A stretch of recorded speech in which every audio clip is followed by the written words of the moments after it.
Hello and welcome back, most illustrious members of the Detail.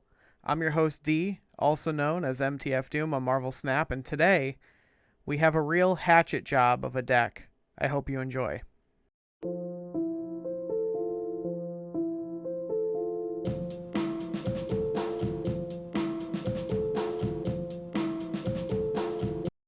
So today we are playing a Lockjaw deck. We're teching a Lockjaw deck anyway. We probably won't be doing too much playing. Like I said, I'm fairly busy with work stuff, so we got to do this on a time constraint. The major difference between this and the Lockjaw roulette deck that I previewed a couple days ago is the removal of M'Baku, because while it's really, really funny to have M'Baku jump out at the end of the game and just win you a lane, Nightcrawler's better. Nightcrawler's better. And for what we're doing here, Nightcrawler's doubly better. And then the other big one is that we removed Doom. As much as it hurts to remove Doom, because Doom is Doom. But we've added Arnim Zola. And in a lot of ways, Zola does a lot of the same things that Doom does, right? That's the namesake of the deck, is Arnim-Hammer. It's a reference to the rap group Arm&Hammer, which was the intro screen. If you didn't know that, they're incredibly talented. You should go listen to them. The idea being that in the Lockjaw deck, the major problem and the reason that Doom and Magneto are good is that you generate a ton of value in the Lockjaw lane. You basically, it's sort of a free win in most cases. Like, your opponent has to shang it, and even then, like, there's a chance you'll pull something else out that's gonna ruin their plans. You're generating just a ton of value in the Lockjaw lane, but you're having a hard time generating value in other lanes, which is why, like, Magneto and Doom are so good. Zola, depending on when you either pull him out of your deck with Jaw or drop him, can do the same thing as Doom and sometimes do better. I think Doom is more consistent, but so we're gonna go through it, right? So okay, you play Lockjaw. Say the first pull. So you have Lockjaw, you drop Wasp. The first pull is Zola. The only hit is Lockjaw, right? So Zola comes out, hits Lockjaw. Now you have a Lockjaw in both of your other lanes. So you can now use either of them to drop your Wasp, Sunspot, Nightcrawler, or Thorhammer back into to generate additional value. So that's a good hit. Okay, say it's the second hit. So you play Lockjaw, you play your Wasp, you get whatever. It doesn't matter. You get America Chavez, probably the worst hit. Maybe Shang-Chi's the worst hit. Then you play your second either Wasp, Sunspot, or Nightcrawler, right? And you hit Zola on that hit. Now, same deal. You can either hit Lockjaw or you can hit Shang and possibly blow up some of their stuff, or just have that hit be worth both 6 power, right? Because you put a Shang in each of your other lanes, and freeing up the spot to use your Lockjaw again, right? So you see how it makes some amount of sense.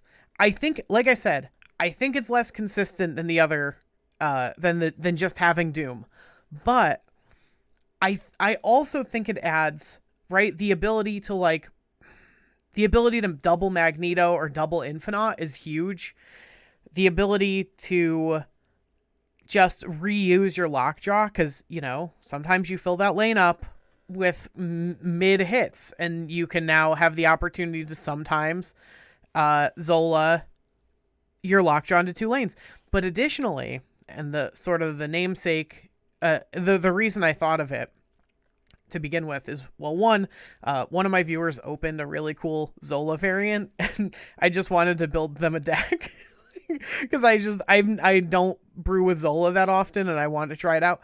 But 2, it's the interaction with Thor, which is that Thor you generally, in the Lockjaw deck, you play Thor kind of on his own, because he can always represent 10 power at any point, and your opponent kind of always has to respect that, and you know, he can win a lane on his own in the Lockjaw deck because of the ability to like go Mjolnir into Lockjaw and then pull Mjolnir back at some point, and you have like a 16 power, a 3/16, right? Is that right? 14, 6, 12, 16. Yeah, 16.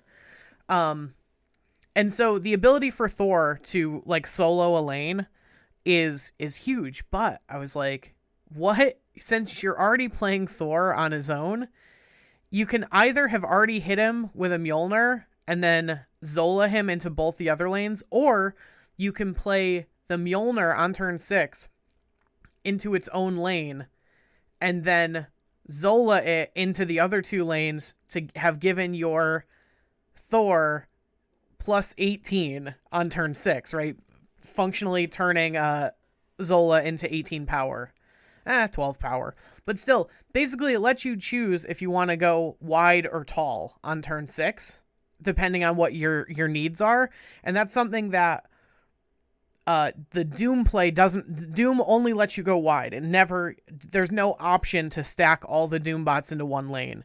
And so there's some utility in that. I also just think Zola has a really good cube rate, especially in a deck like this where your opponent is expecting a very rigid set of outcomes. Like they kind of know what the deck runs, and so like, while a Zola on 3 because you went Lockjaw Wasp and pulled Zola and copied your Lockjaw into 2 lanes doesn't surprise your opponent. I mean, it probably surprises them in the moment, but it does make them go like, oh god damn, I don't know, like, can I win now?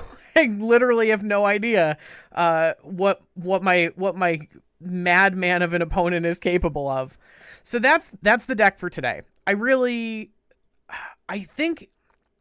it's really interesting. I don't know that it's the best use of your tokens if you're like still trying to figure. I mean, Thor's such a good pool 3 pickup, so is Magneto, and so is Lockjaw, that I don't think you could go wrong, because I'm with the changes to the shop, I'm trying to come up with more lists that aren't like going to use kind of bad meme cards that you're going to like regret picking up early in your career.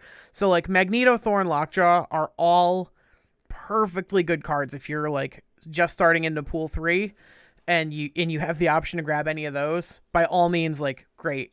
Zola, kind of okay. Zola's okay, but not great like the other ones. So if you have Zola already and you want to brew this, by all means, if you get a cool variant of Zola, but I probably wouldn't go out of my way to try to pick these like 5 pool 3, 6. Oh god, Wasp is a pool 3 card. Oh, that's so feel bad. I wouldn't go out of my way to pick up those 6 all at once just to play this meme deck. But if you have the cards like I do, it is really fun. It's really fun. All right, that's it for today. I've been your host D, also known as MTF Doom on Marvel Snap.